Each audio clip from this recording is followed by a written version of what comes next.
Hi, and welcome to the Caterpillar Cross Stitch YouTube channel. My name's Fort from Son of a Stitch, and this week I'm going to be talking to you about another kind of specialty floss, glow in the dark.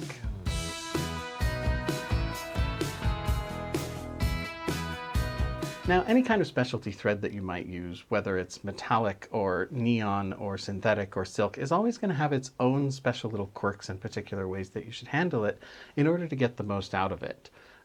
DMC glow-in-the-dark floss, which is designated E940, is no different. But here's a little thing that most people don't know. The E at the front of that number, as with all of the DMC Light Effects floss, stands for evil. Light Effects floss, which includes the metallic and the neon, they're really evil to work with and they can be quite difficult, but I have some tricks to help you exorcise those demons to make it a little bit easier for you.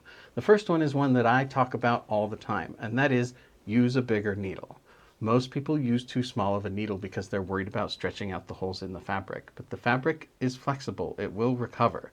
If you use a bigger needle, it'll make it easier to pull the floss through. You'll get less static, you'll get less twisting, you'll get less fraying on the floss. Always worthwhile thing to do. Use the proper size needle for the fabric that you're using. So on 14, that's a 24, and on 16 or 18, that's a 26 or 28 respectively. Rule of thumb, match up that last digit of the number, and then you'll usually be on the right one. But if you're having trouble pulling the eye of the needle through your fabric, step up a size in needle and you'll find it a lot easier, and you'll find you'll get better results.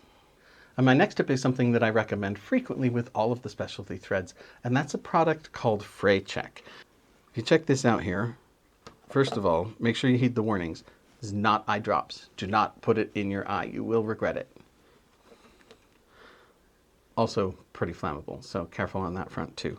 But Fray Check is a liquid that stops fabric from fraying, and fraying at the ends is one of the biggest problems that you encounter with the synthetic flosses like E940. So what I recommend doing is, before you cut your length, and now one thing that you should do is cut a shorter length than you normally would.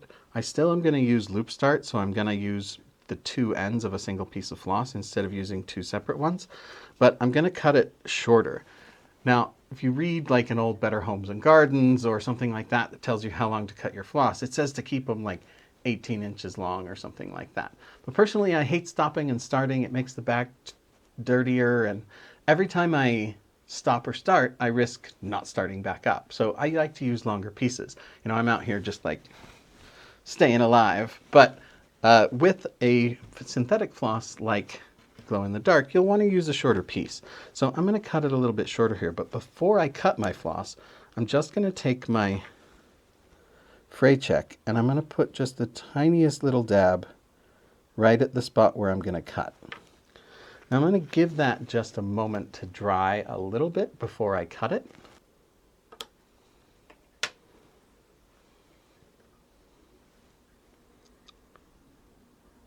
And then I'm going to separate those strands out. Now if you let it dry completely with the strands all stuck together, you can still separate them. It will just be a little bit harder than if you just wait till it's mostly dry and then separate out those strands.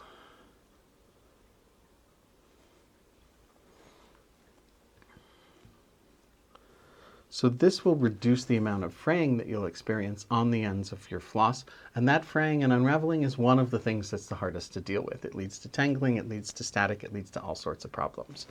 So Fray Check is a godsend when it comes to working with synthetic flosses like the glow-in-the-dark one. Now, if you've been following the channel for a while, you know that I'm a big proponent in the value of online communities for shared interests. The Caterpillar Cross Stitch Facebook group and the Caterpillar Cross Stitch Instagram following are an amazing resource to allow you to learn tons and tons about the hobby. And it's a really, really great way to step up your cross-stitching game. So make sure that you check both of those out. Okay, so I'm going to get started and do a few stitches here and show you another one of the tricks that I have for dealing with a common problem that you experience. I'm going to be doing a loop start from the top here, which is done by just starting like a loop start, then bringing that loop over to the corner of the floss, or corner of the square that you're stitching. Pull your needle down through and just pop that loop around to the back. This is a great way to do loop start if you're stitching on a lap stand or something like that you can't turn the project over.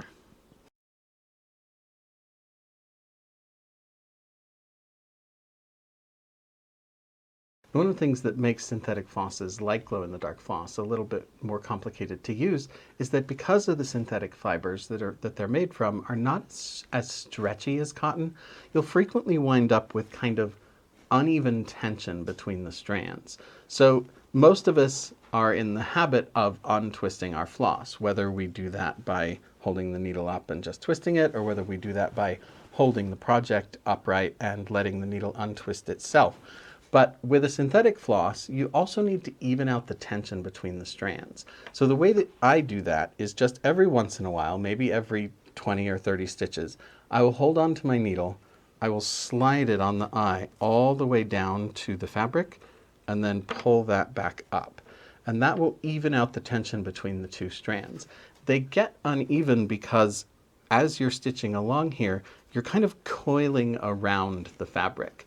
And one thread will consistently be on the inside of that coil, which means it's following a slightly shorter path through the fabric, which means that that thread will get shorter at a slower rate than the other thread. But the upshot is that that causes unevenness in the tension, and so you'll want to even that out. Otherwise you wind up with these kind of loopy, bumpy threads, which are one of the biggest challenges of glow-in-the-dark.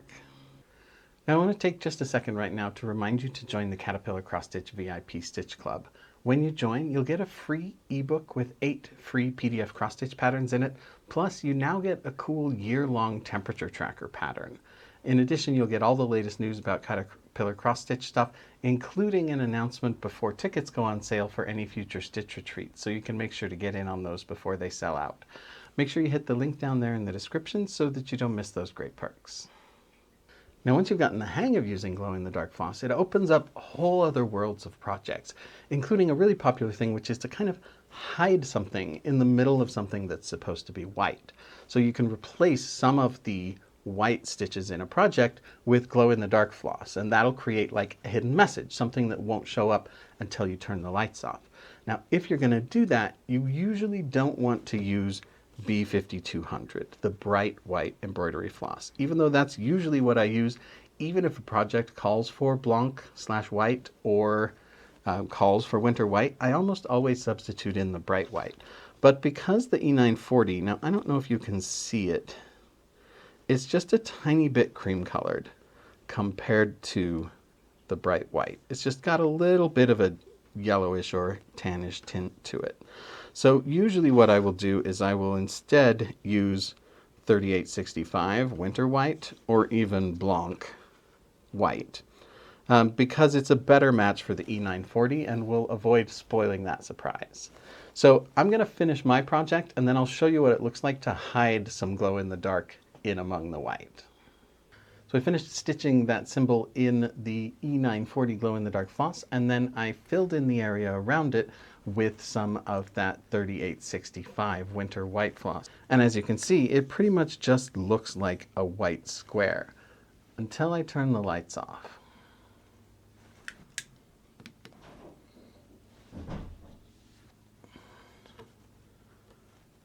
In order to make it visible to the camera, I'm going to charge it up real quick with my flashlight.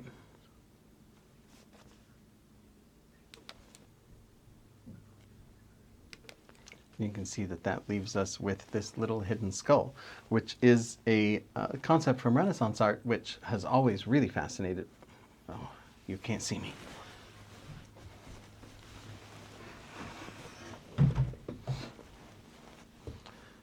That's better. Which is a concept from Renaissance art, which has always really fascinated me. The memento mori, which is little hidden reminders in a piece of art of the mortality of the artist and the viewer. Basically, remember that you must die. So I like to hide little memento moris in my projects sometimes, and this is a really great way to do that. Now those are all my favorite tips and tricks for using glow-in-the-dark floss, and it opens up tons of fun and cool new projects like I showed you. What about you? Have you done anything interesting or fun with glow-in-the-dark, or have an idea of how others might use it? Put it down in the comments to share with other stitchers.